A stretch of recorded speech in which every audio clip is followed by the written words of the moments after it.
Well, hi and welcome to Practice Makes Parent, where we understand it's not about perfection, but about transformation. I'm Dr. Danny Huerta. And I'm Rebecca St. James, and we are delighted to be back with you. We were just talking off air about how much we enjoy this podcast and the blessing that it is to us. And we've been having listeners that are emailing a lot lately. We're almost to our 100th episode. Can you believe that? We're almost there. What? Yes. Isn't that great? It's crazy. That's exciting. That's exciting. Big celebration coming up with that. But Danny, I don't know if you got to read this, but this email came in and I thought it was so sweet. Heather said, that's a name that's it got a special place in your heart. Your wife. Thanks for pointing that out. Yes, lovely Heather. This is not your wife, but this particular Heather said, I love your podcast. It's helped me through juggling the first year after my second child was born while having our first little guy start preschool. Thanks for keeping it real. And then Carrie said, your show has given me so much positivity and courage in this world of mounting anti-Christian rhetoric. Thanks for being a lamp unto my 6-year-old's dirty little feet. So it's translating from her to her 6-year-old, which is so sweet. So thank you to our listeners for sharing with us. Yes. It means a lot, and it's very encouraging to know that it's connecting with you. So thank you. Yeah, we love hearing from you, and we want to continue helping you on your parenting journey. And today we're going to be talking to some guests about preteens and having an intentional relationship with that preteen. And it can get tricky, but it can also be amazing. And our guests today are Tricia, Goyer and Leslie Nunnery. Leslie, I'm so excited. I'm kind of fangirling a little bit. You know, this doesn't happen too much because I've been around a lot of people in Christian music and entertainment and ministry, but Leslie's podcast in her ministry with Teach Them Diligently was one of the first ones that I listened to, like when I was getting into podcasts. So I was listening regularly as a homeschool mom, went to Teach Them Diligently homeschool conference multiple times in Nashville. And so I'm fangirling a little bit. Right there in your backyard. Right there in my backyard. Leslie, you should, that should warm your heart. She doesn't usually fan out. So welcome, ladies. Welcome, Leslie. Right. Welcome, Tricia. Thank you. Thank you. I can't even tell you what a blessing that was to hear. So praise the Lord for just... David and I are so grateful for the opportunity to serve families. And so when we get to hear that God has really used the ministry, it is just such an encouragement. So thank you so much for sharing that. Yeah. And I want to share a little bit more about both of you. Both women are authors, Tricia and Leslie. Both are passionate about homeschooling. Leslie has 4 grown children, and Tricia has 10 kids ranging in age from 14 to 30, which is amazing. Wow, busy lady. Together, they've written a new book called Faith That Sticks, 5 Real Ways to Disciple Your Preteen. And I have a preteen, so this is right in my alley, girls. So thank you so much. Ladies, welcome to Practice Makes Parent. Oh, thank you. What instigated this book for both of you? Well, I can start first. I have 10 kids. I've done the preteen years 10 times. My 14-year-old is going to be 15 next month. And there's a lot of preteen going on. 7 of them are girls. So a lot of preteen girl drama, especially. And I think it's such a hard thing. I remember with my older kids, you have these sweet little elementary kids, and suddenly they have attitudes and they want to dye their hair pink and they want to wear black makeup, one of my daughters, and all the fears come, all the worries come. Then you have hormones. There is so much going on during the preteen years. And then it seems like when they get a little bit older, they come out of it. And I'm like, oh, it was just a season. I think so many times during those preteen years, we kind of like project the whole teen and the adults. They're walking away from God.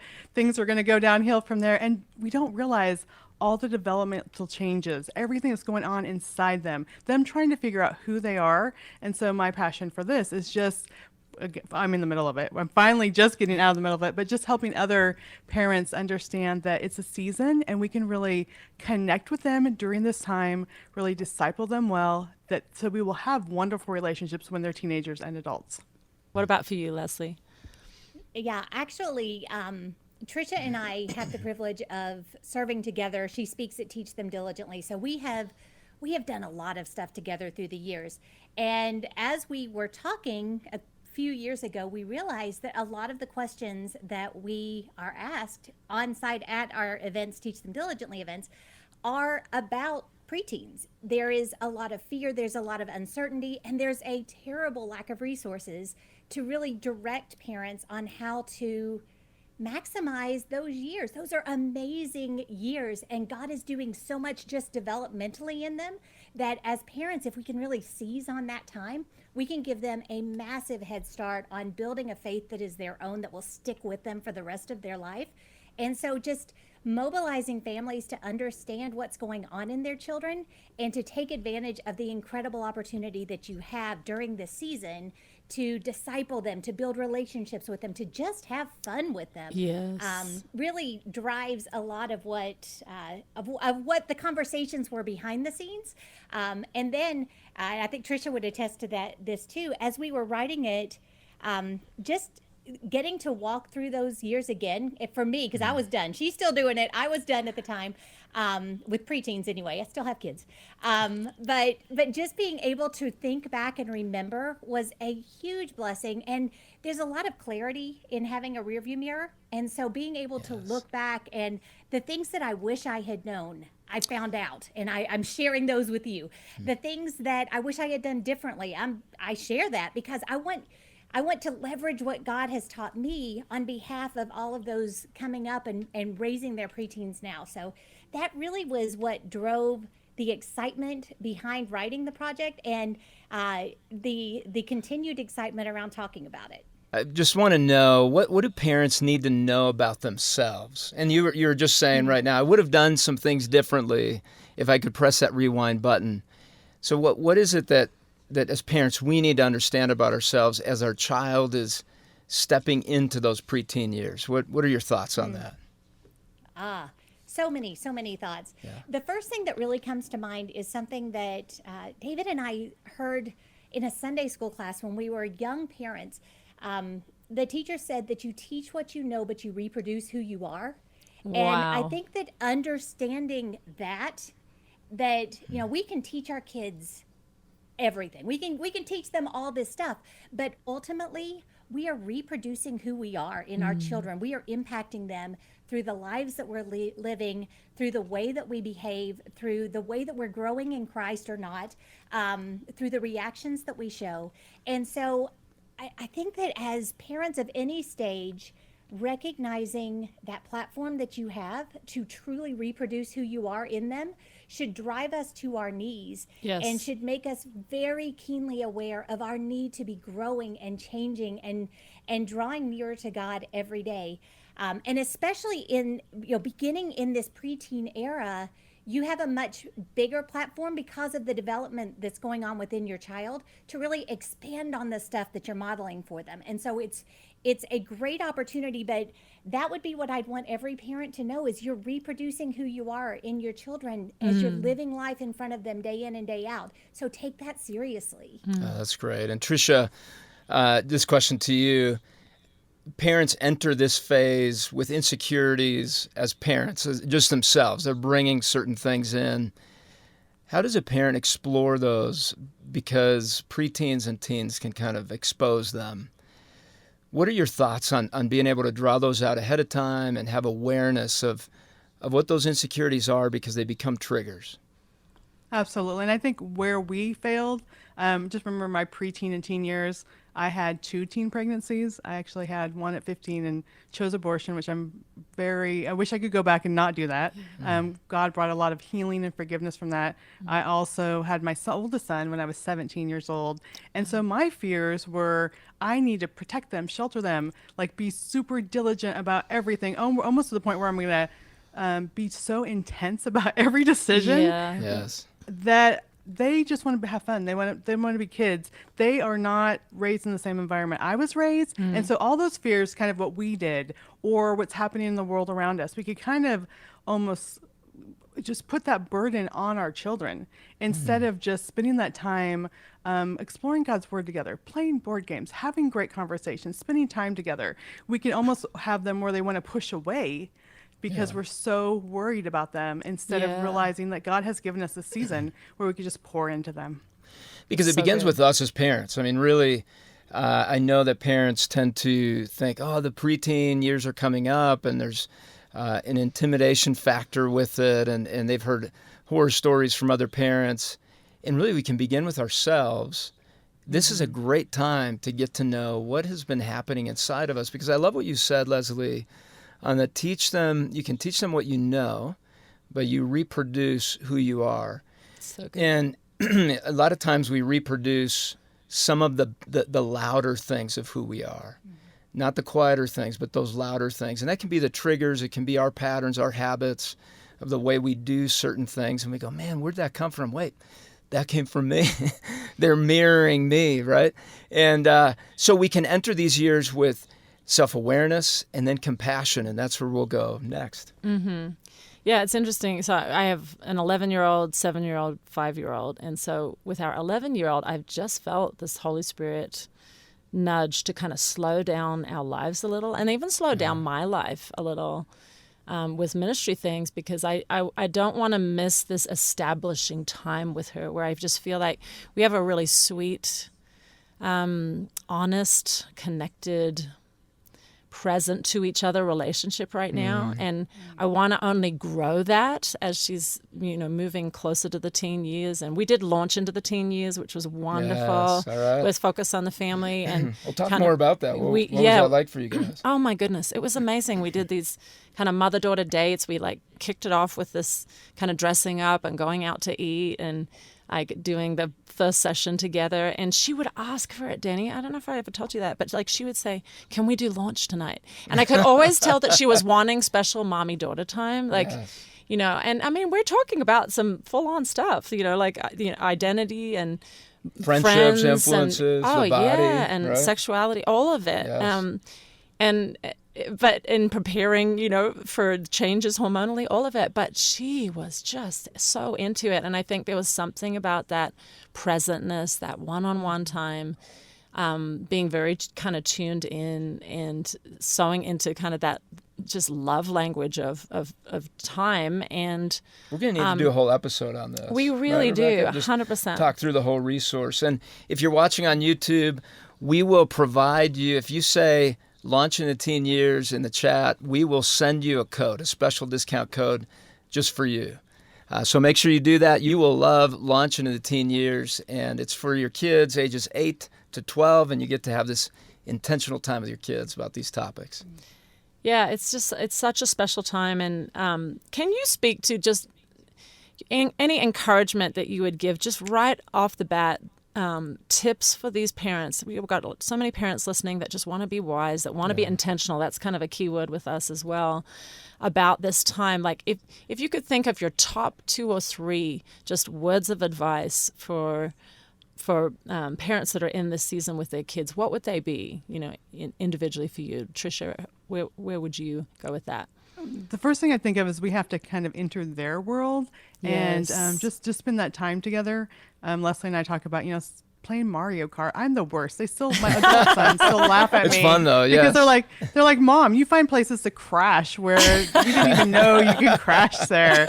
And then mom's out. Exactly, mom's out. But the fact that I do that and I play board Yes. games with them, the very complicated preteen, teen boy games that have 200 pieces. And I'm like, now what were the rules again? What do these pieces do? But now my sons are in their 30s and they still come over and have board game night. They Wow. bring their friends over and have board game night. so I think when sweet. we enter their world, when we're running errands and say, come along, we'll go get a smoothie while I'm going to the post office, all these things, that side by side time, Yes. it's usually the last huge. 5 minutes that they're going to open up with what's really going on in their heart. But they need that time that we're asking questions. We're spending time with them. That's no pressure. It's not like face to face, tell me what all the deep things that are going on in your heart right now. As we spend time with them, they trust us. And then those things do come out of them when we just spend time together. So that's definitely just entering their world is another one. I will add also quickly, we adopted 7 of our kids. And we adopted some as preteens, 11-year-old, 13-year-old twins, and then a 15-year-old. We adopted younger ones too. But during those years, I knew I had such a short amount of time that Yes. every day, I just want to spend time in God's Word. So we also homeschooled, but every day we would read from the Bible. And at first they weren't not interested. They came from foster care into our home. I'm like, just put your head down.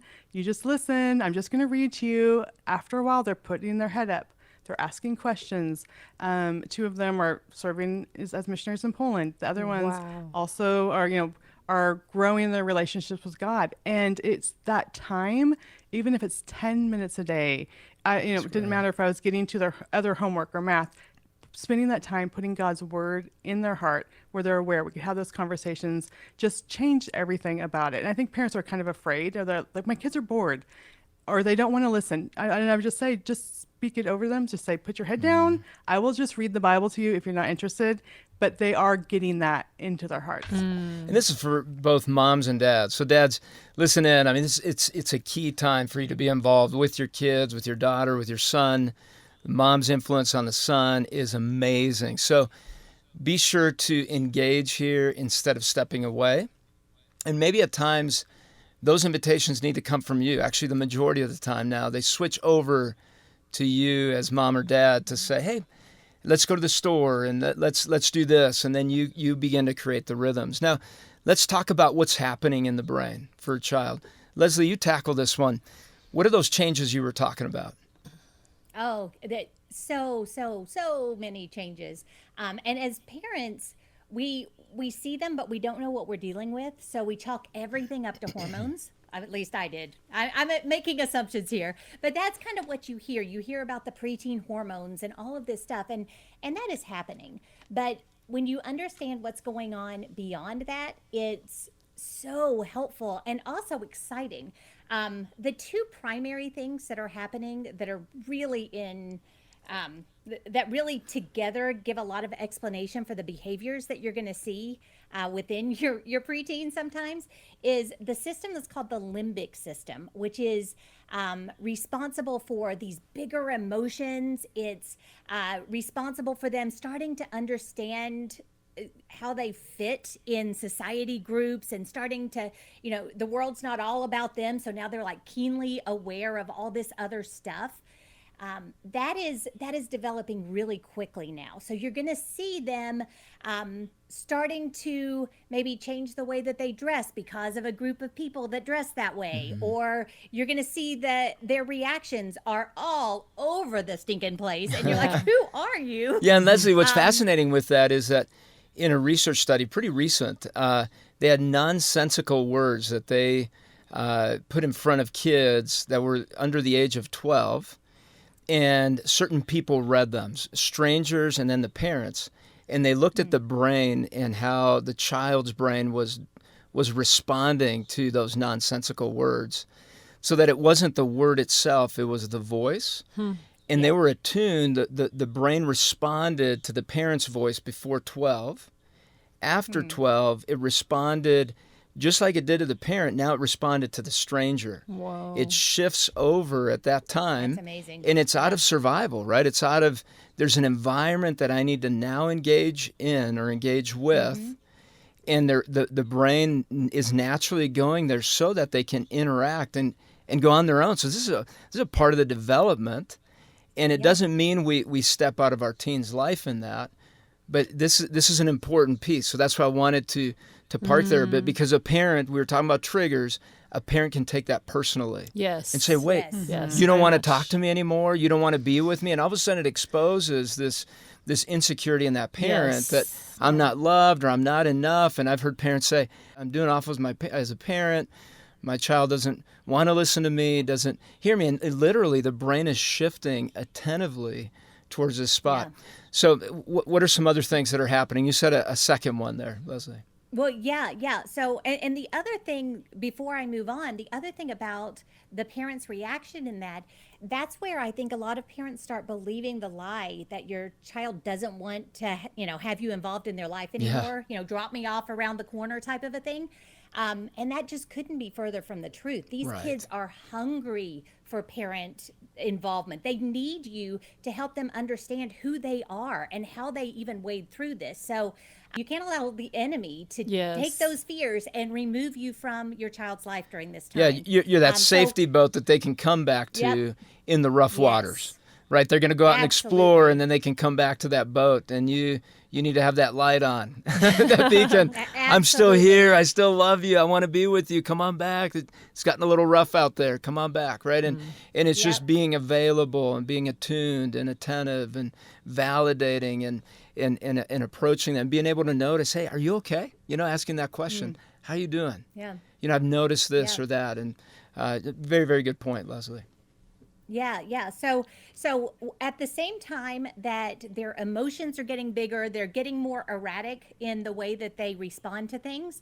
The part of their brain that controls, or that gives them self-control, that teaches them to really harness all of these emotions, isn't developing. It doesn't develop until they're like in their 20s. Wow. So as parents, so when you see a child, I remember very clearly, with my boys especially, because I was never a preteen boy, so I knew how to deal with girls, but boys were foreign to me. Yeah. So with my boys are my two oldest kids, and I remember they would like just do something so unbelievably foolish, like brain-numbingly dumb, Yeah. I'm like, what are you doing? And so often they would just break down sobbing. I don't know why I do what I do. I'm just so wicked and evil. And like there's this frustration that's mounting inside of them, and they really don't understand it. And so as parents, if you are educated in what's going on, you can give them the gift of helping them understand what all of this is, so that as they start to understand it, they can start to learn how to manage it themselves. Yeah. Because all of that is normal, but if you don't know what's going on, you question your identity. You wonder if something's wrong with you. All of these things, and the enemy is just feeding on that now, and that's why you see so many mental health struggles with our preteens, because while all of this is normal and good, and it's God's way of bringing them into becoming the young men and women that he created them to be, but the enemy is just attacking right there. And so parents have got to be proactive to get involved in their lives, listen, have those conversations, be that safe place for them, so that you can help them understand what's going on. And Leslie, I think that's key, because it's not something that just all of a sudden develops at 24, 25. And in fact, girls around age 20 are closer to that than boys. Boys are more in the 24, 25 range. And it's like working out, and you're working out with them. And at 20, 25, if you haven't had those conversations, it's going to be a weak development. It's not all of a sudden, boom, this is strong, right? And so it's a slow development as they're learning about taxes financially. They're also learning about the stupid tax, right? That you make a decision, and you've made a foolish, so we could call it a foolish tax, and you've made a decision, and they've tried it out, and it wasn't the best decision, and they need to figure out, do I want to continue to pay that tax? As because it's my decision, I get to own that. Now I get to own the tax I pay for that, and that goes to the financial world that they begin to learn about into the teen years. And it's a fascinating reality in a teen brain to have that emotional brain so alive, and the prefrontal cortex that making sense of so quiet. And I think God's design is incredible, and if it was fully developed, I don't think they'd take the risk and adventure and try things to grow. There'd be so much fear and so many calculations that they would stay home forever. And I don't think as parents we want that, right? I mean, we want them to successfully go out and establish their family and their home. And so we laugh at that being underdeveloped, but it's with intentionality, so our kids grow and explore and make those decisions and learn from them and take risks, beautiful risks, right? And we can talk about what those risks could be, and maybe we'll talk about that here in a moment. Yeah, and I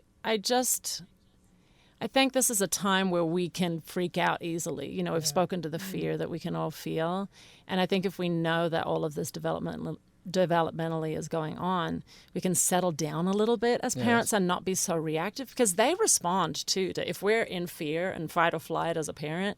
I think that ups them as well. So if we can be calm, I mean, and take it in stride and be peaceful. I think that helps kind of them level out and regulate as well. Tricia, you had a situation with your daughter where at one point she was questioning your sexuality, and it sounds like you handled that really well and with wisdom. Can you speak to that? Because that, a lot of parents are dealing with this and other issues as well with sexuality, and if we freak out, it just kind of ups everything. Can you speak to how you handled that and what you learned? Absolutely.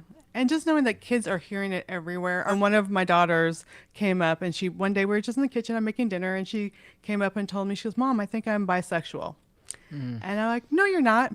And she's like, "What?" It kind of shocked her that I was just like casually cooking dinner, like, "No, you're not." And she's like, "Why would you say that? I think I am." And I said, "Well, why do you say you are?" And she said, "Well, I think girls are pretty." And I said, "Well, all girls think girls are pretty." And she's like, "What?" I said, "Oh, yeah, I see people at church. I think they're pretty. It doesn't mean I want to have a sexual relation with them, but girls are always looking at other girls." Yes. And she's like, "Oh." And I said, "And also, I see you on movies like, oh my goodness, he's so cute." Like, Yes. I don't think that's what's going on. Well, then my husband and I, and she kind of just walked off. I'm like, "Okay, well, there we go." But we started looking into it, and there had been, one of their sisters had aged out of foster care, and one of their sister's friends, who was 19 at the time, had been reaching out, because our daughter did not have a number out there that we gave to everyone, but her sister had given this friend a number. This older girl was reaching out to her and telling her how beautiful, and putting sexual things out there. So of course she was confused. And we put a stop to that right away. So first of all, I think instead of lecturing, asking questions. Why would you think that? Where did that come from? And having curiosity, and let them talk and listen. Don't even come with a response. Just listen and see where that's coming from, and then be curious about where are they getting that from. Is it something different than what had been going on before? And we started looking at her phone, which we have all the things set up, and probably been a week before we actually checked all the messages she was been sending, and we saw that those messages had been going through.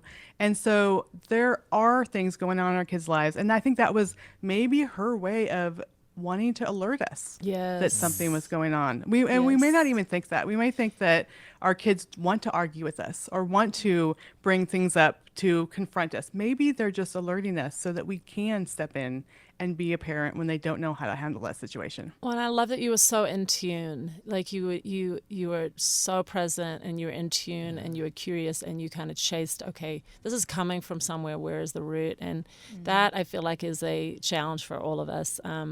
If you're watching on YouTube or you're listening right now to the podcast, like, to be slow down our life, get off our phone enough ourselves to be really present to our kids. I love how you handled that and the wisdom with which you handled it.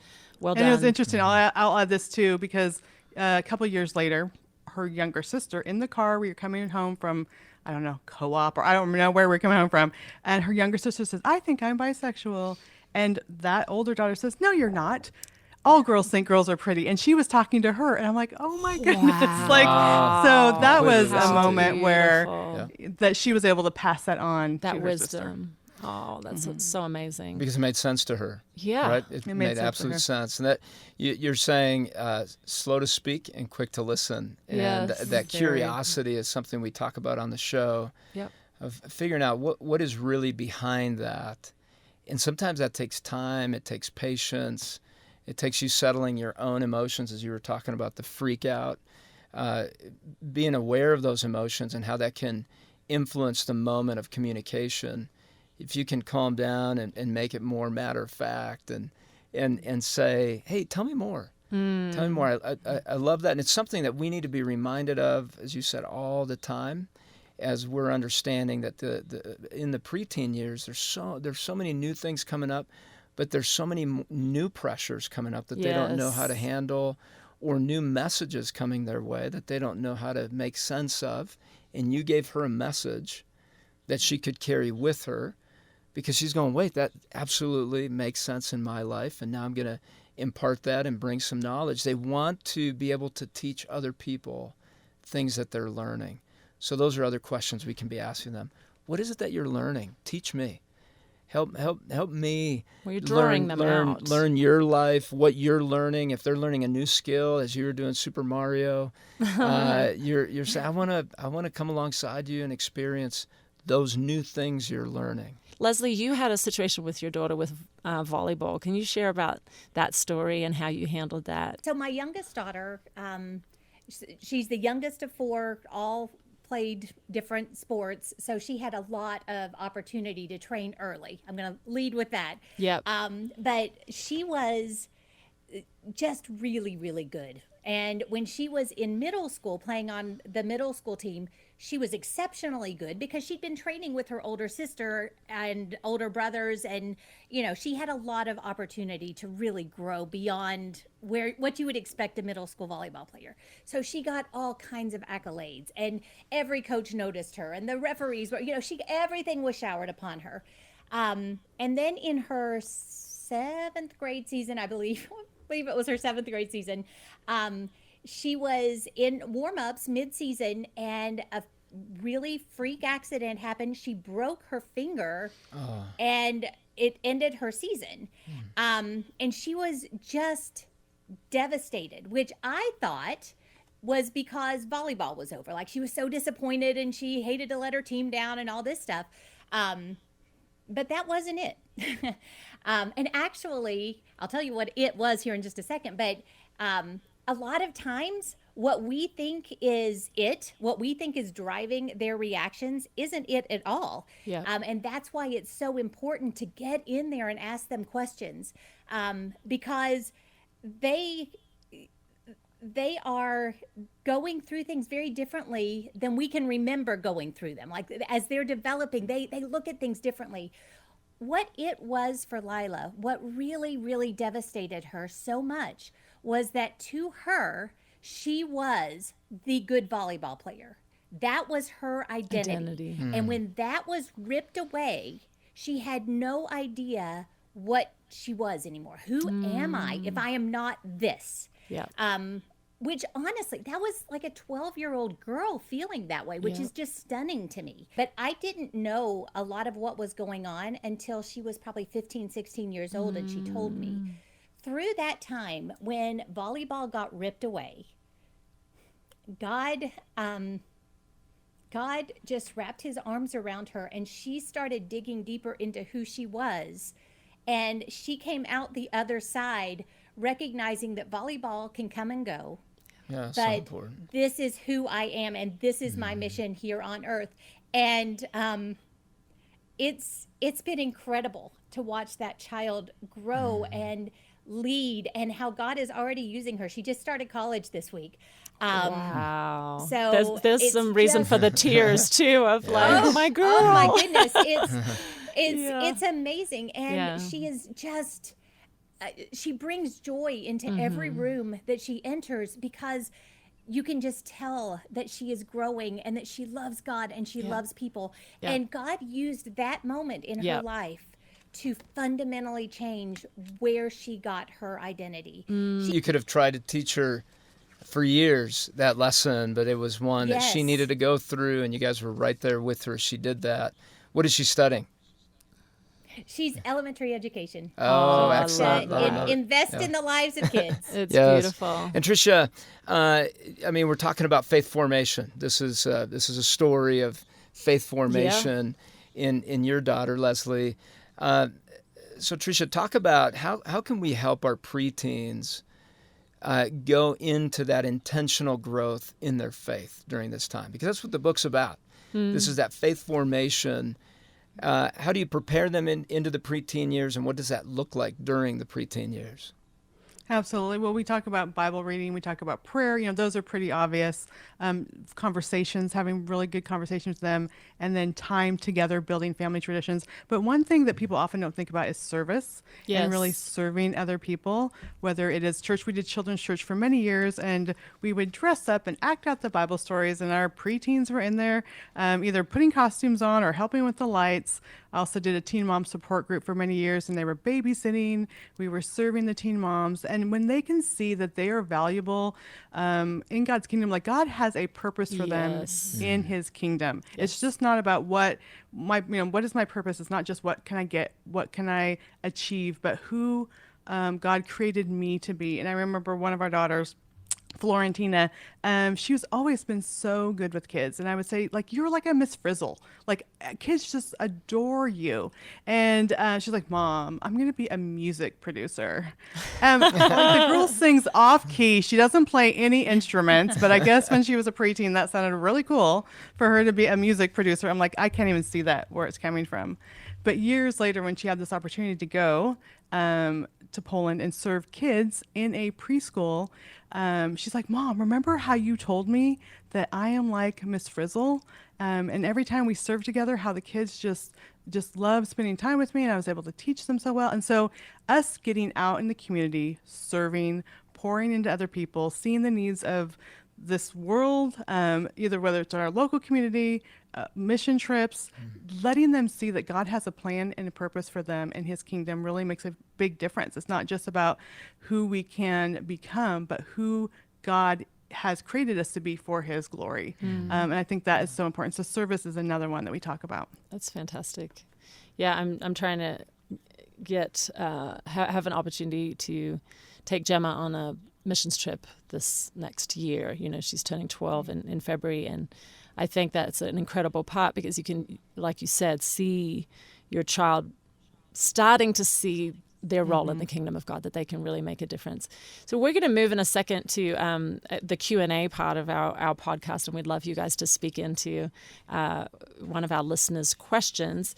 But just as we kind of wrap up, you know, this part of our time with you, is there one parting thing that, you know, when you think about your book and what people can take away from it, that you'd just like to share with our audience that you just know can help them in this season of life? I think that the hope that I pray that they find in the book, the hope that this is a wonderful season and this is such a foundational season, will encourage and challenge families to intentionally get involved in their kids' lives during the season instead of kind of pulling back and being in the shadows. David and I always said every season was our favorite. Like, we love this. And then you transition to the new one. Oh, this is even better. Now we have 2 grandchildren. That's even better. Wow. But like, as you just address this season that has been built up as one that's so fearful, I just want you to understand that this is a time in their lives when God is growing them so much. And if you get in there and really, really take hold of that platform that God has given you alone in your child's life, the foundation for a faith that will stick, that you can help them build, is just unbelievable. So this is a time of great hope and great joy, and I just want parents to understand that. Yeah. I hear the optimism in that too. Like think well of your child. Expect that you can actually navigate these preteen and teen years with a lot of beauty and a lot of connectedness and a lot of There joy. will be challenges. Yeah. And so we want to be realistic about that. But then But if you enter with an attitude that is anticipating good things and growth, it makes a huge difference on how those conversations go. What would you say, Tricia? I'm just going to go off of that because when we were adopting kids from foster care, there's reactive attachment things. Bonding was really hard. And one of the therapists taught me to actually see them, put down my phone, when they speak to me, turn and make eye contact, to say what they're doing, like, oh, you were playing blocks. I see what you're doing. To repeat what they say when they're talking to you, repeat back what they're saying so that they know that you're listening, and then to praise them, catch them doing things right. Yes. I remember the therapist is like, if they're even throwing a toy in the direction of the toy box, great job, you almost made it. And So good. That's what our preteen wants. They want to be seen. They want to know that we hear them. See when they're doing something right, and then tell other people, honey, you won't believe what he did today or she did today. This was so amazing. They want our attention. I think so many times we are so busy ourselves. Yes. That, and when they're acting out, I usually, instead of saying, okay, how can I discipline this child?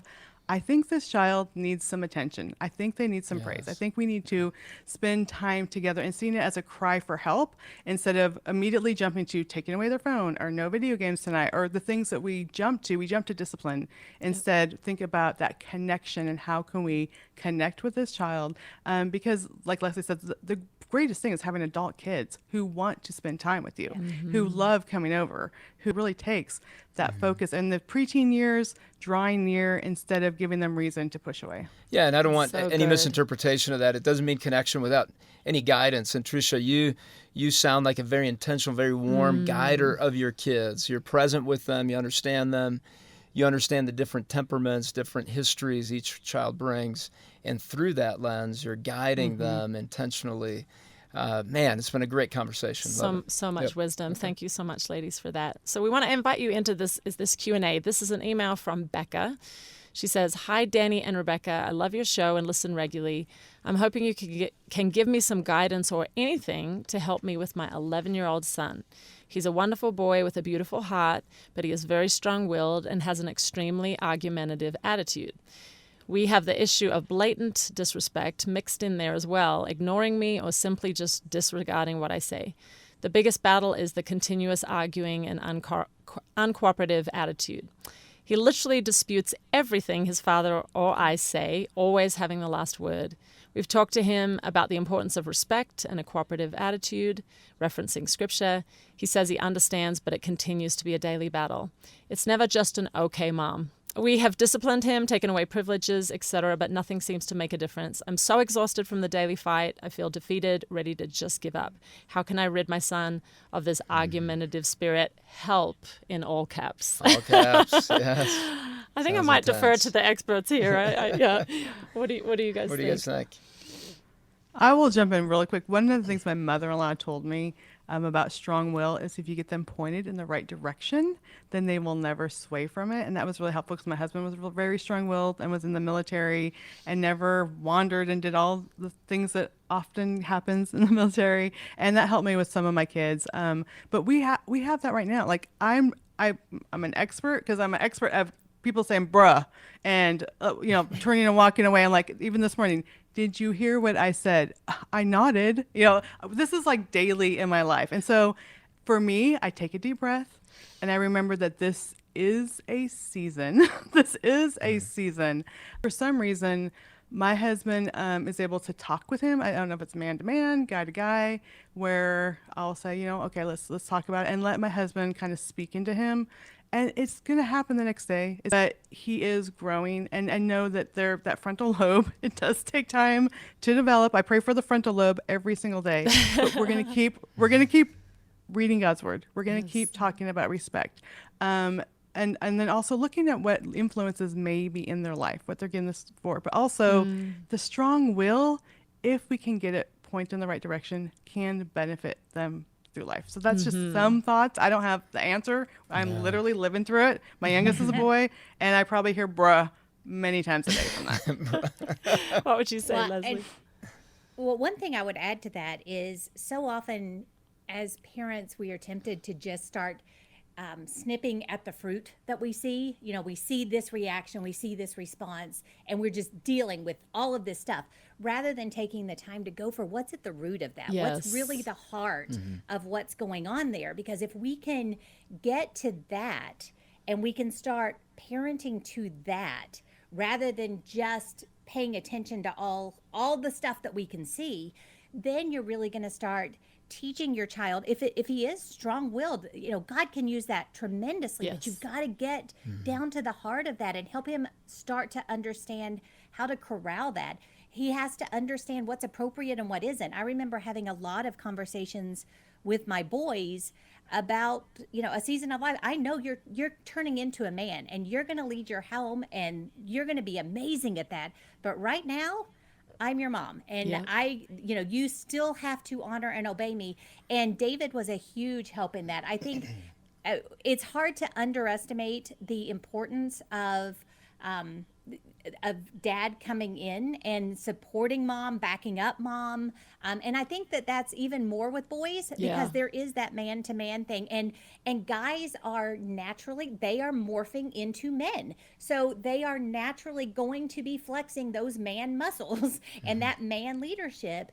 So giving them additional responsibility and helping them, flex those man muscles in the ways that are appropriate, but also understanding respect and honor and all of that. But I would just really encourage every mom and dad out there to take the time through questions, through intentional time, get to the heart of what's really going on there. It's good. And Becca, thank you once again for sending this question. It's an important one. Many parents of preteens, teens, and toddlers would relate right there with you, and all the way in between and into adult children. So this is an important one. And I as an extension to what has already been said for you, Becca, and I hope that's all super helpful as you consider this, is maybe ask your son, hey, what is it that I need to hear from you? You're communicating in your body, you're communicating in your emotions, you're communicating with your words. What am I not hearing that I need to hear? Because there's some unspoken words here that you are showing in your behaviors by not wanting to listen. There's something here that we need to hear. And I want you to explore that and figure it out. That's good. And a lot of times with boys in this, they're asserting, they're wanting to see, are you really in control of this? Can I take control? Can my opinion be heard? Can I be heard as a person? And this one doesn't need to turn into a battle. You can relax into it, say, I really would love to understand more here. So help me understand what it is that you're wanting, what you're needing. And let's distinguish both. There's a need and a want. And a want, you and I can talk about. A need is going to be a lot of desperation for you. That's air, food, water, shelter. Has it turned into a need, and why? Is it a pressure from your peers? Is it something that has become too important to you? And then if it's a want, I would imagine you want to have a good relationship with us. I would imagine that, and I want to have a good relationship with you. Somehow this want is crawling above that, and we're going to have to figure out how to navigate this. Tell me when you're ready to talk through that. And in the middle of the conflict, that's not the best time to bring all this up. What you can say is, what I see happening here is that you're locking up. You may be wanting control. Help me understand what you're trying to communicate. That's a good one. And sometimes with strong-willed kids, especially if they're more of a factual type, and I've shared this on the show before, bring them a random fact or a dad joke in that moment. Most of the time it's a random, especially if you joke around on other times. Otherwise, it may actually make him a little bit more upset. But if you do a fact, just hey, did you know that so-and-so has a batting average of this? Or did you know that the Buffalo Bills are going to win the Super Bowl this year? Something like that. Something that is a fact or a something that you guys relate to. You're bringing that brain into the more cognitive side, and then you can actually have a little bit of a conversation. But just say, hey, I want to figure this out with you. We seem to get stuck. Let's not get stuck anymore. I love you. I want to do this well. Let's figure it out. So good. You guys, thank you so much. And thank you, Becca, for your question. That was fantastic. And we are going to send you Danny's great book, 7 Traits of Effective Parenting, as our way of saying thank you. And if you listen to this show regularly and you're interested in some word of advice from our in-house doctor, Dr. Danny Huerta, and our guests, our wonderful guests, please send your question in. We would love to answer it, and we would love to also send you his book as our way of saying thanks. So please do. You can also record a voicemail, or you can write it, email it into us, but there's multiple ways. Yes. But we really want to meet the needs of this community, and we're so thankful for your engagement. Well, it's been great to be with you both, and I'm sure parents will truly appreciate your book, Faith That Sticks. And all the wisdom that you've shared today. Thank you so much, Tricia and Leslie. You guys are fantastic. Thank you. You're doing wonderful work. Keep up the great work. Thank you for being with us here on Practice Makes Parent. Well, ladies and gentlemen, here's the Crib to College update. In case you didn't know, the best ways for children to learn is through play. There have been many studies on how playing supports higher-level skills and greater understanding of different types of content, like math and executive functions like memory and self-control.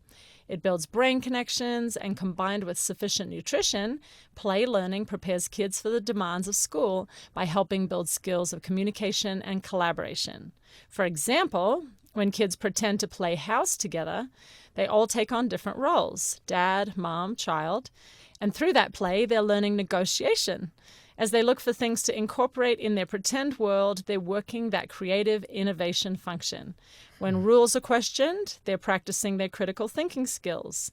And as they start to get out of their comfort zones, they're building confidence in themselves and their ability to face new challenges. So playing is essential for laying a foundation for learning in childhood.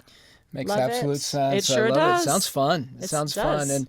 And the other benefit to this is it creates attachment Yeah. in the home. We know that play and even laughter together as a family, we forget to do that in the busyness of it all. If you have a more playful child, have them guide you through this. If you're not a playful type, we're not all playful types.